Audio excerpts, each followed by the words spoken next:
Psalms 34. This says of David, when he pretended to be insane before Abimelech drove him away and he left. Well, I looked it up, that's not it. So first Psalm 21, verse 1-9, it's about his interaction with Abimelech, but going insane is a few verses after that to someone else. And when he actually asked Abimelech for food, which this man did give David and his army his food, but it was consecrated bread, and David lied about it. And of course, David left and stuff. Anyways, let's read not just 1 Samuel 21, 1-9, but also the few verses over. Okay, let me see. So yeah, it's interesting. Good thing I double check. Wait a minute.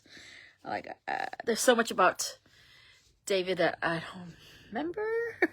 I remember reading about him. But there's so much going up and down. And when he was younger, he was really faithful to God. Yeah, let's read David Nob. David went to Nob, to Ahimelech the priest. Ahimelech trembled when he met him and asked, "Why are you alone? Why is no one with you?" David answered Ahimelech the priest, "The king charged me with a certain matter and said to me, 'No one is to know anything about your mission and your instructions. As for my men, I have told them to meet me at a certain place. Now then, what have you on hand? Give me the loaves of bread, or whatever you can find." But the priest answered David, "I don't have any ordinary bread on hand. However, there is some consecrated bread, provided that the men have kept themselves from women." So it's a big deal about the consecrated bread and how David disobeyed the law. David was desperate when he reached Nob. He did not even have food. He lied about his situation. Then he ate consecrated bread that was supposed to be reserved for the priests. 1,000 years later, Jesus raised the issue of the consecrated bread, suggesting that keeping the ritual laws mattered less than David's survival. You can check that out in Matthew 12, 3-4.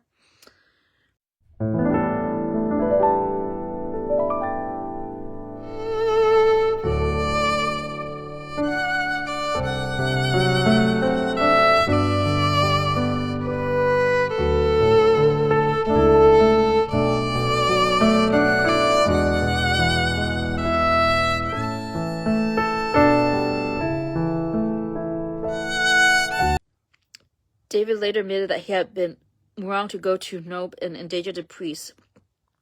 Saul, suspicious of their involvement, slaughtered them. Later here on 1 Samuel chapter 22, 17-18.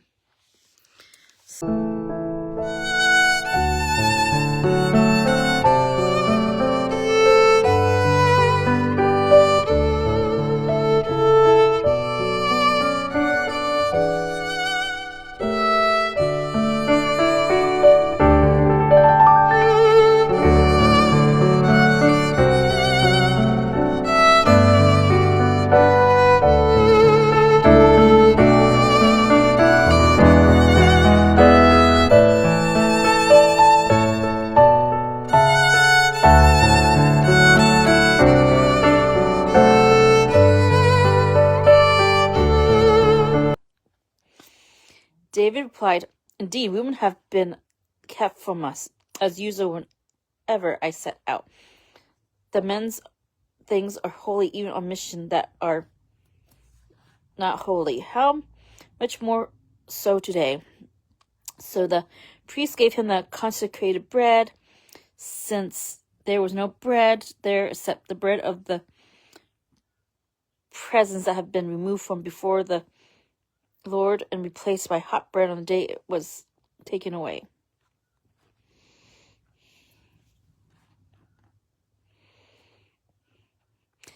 Now one of Saul's servants were there that day, detained before the Lord. He was Doeg, the Dodomite, Saul's head shepherd. David asked Ahimelech, "Don't you have a spear or a sword here? I haven't brought my sword or any other weapons," because the king's business was urgent. The priest replied, "The sword of Goliath, the Philistine, whom you killed in the valley of Elah, is here. It is wrapped in a cloth behind the ephod. If you want it, take it. There is no sword here but that one." David said, "There is none like it. Give it to me." And now here's the next following verses about David at Gath. That day David fled from Saul and went to Achish, king of Gath. But the servants of Achish said to him, "Isn't this David, the king of the land? Isn't he the one they sing about in their distance dances? Saul has slain his thousands. David has tens of thousands." David took these words to heart, and that was very much afraid of Achish, king of Gath. So he pretended to be insane in their presence, and while he was in their hands, he acted like a madman, making marks on the doors of the gate and letting saliva run down his beard. Achish said to his servants, "Look at the man. He is insane. Why bring him to me? Am I so short of madmen that you have to bring this fellow here to carry on like this in front of me? Must this man come into my house?" David left Gath and escaped to the cave of Adullam. So those are the two stories of David, what he did. See, he is imperfect. He lied because he was desperately tried to survive, and he didn't have food on him, so he lied to that priest to get food that's meant for as a priest. But for him, he and his men supposed to be clean, not have slept with any woman. They had to have clean things. But, and then he acted crazy around Achish, king of Gath, because he got afraid of the situation. I don't know what's so scary about him, but anyway, so.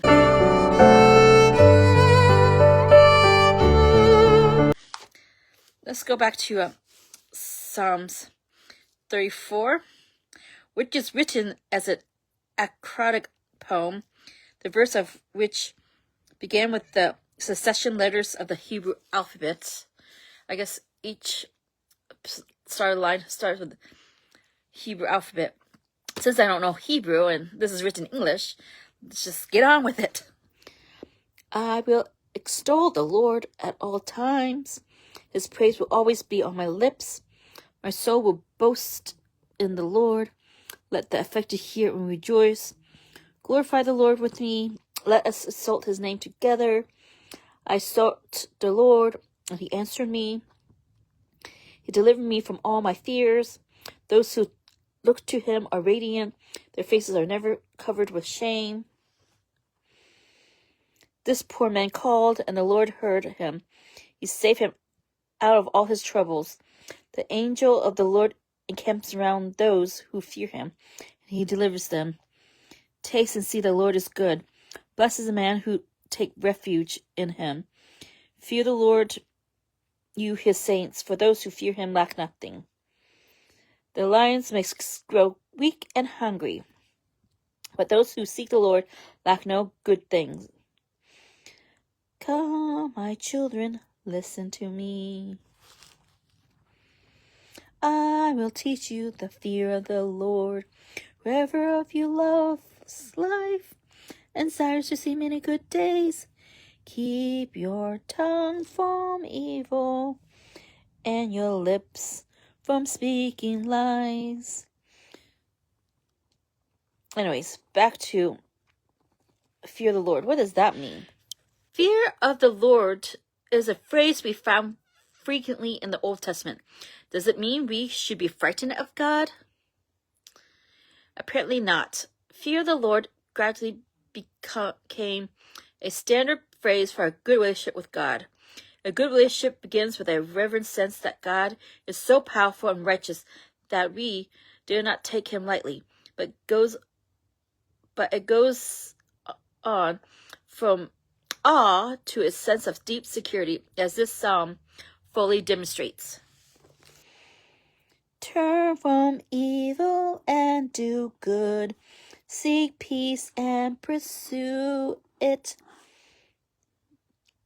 The eyes of the Lord are on the righteous, and his ears are attentive to their cry. The face of the Lord is against those who do evil, to cut off the memory of them from the earth. The righteous cry out, and the Lord hears them. He delivers them from all their troubles. The Lord is close to the brokenhearted and saves those who are crushed in spirit. A righteous man may have many troubles, but the Lord deliver him from them all. He protects all his bones, not one of them will be broken. Evil will slay the wicked. The foes of the righteous will be condemned. The Lord redeems his servants. No one will be condemned who takes refuge in him. I hope you enjoy my little Bible study with me. And have a blissful time with the Lord. Take care. Bye.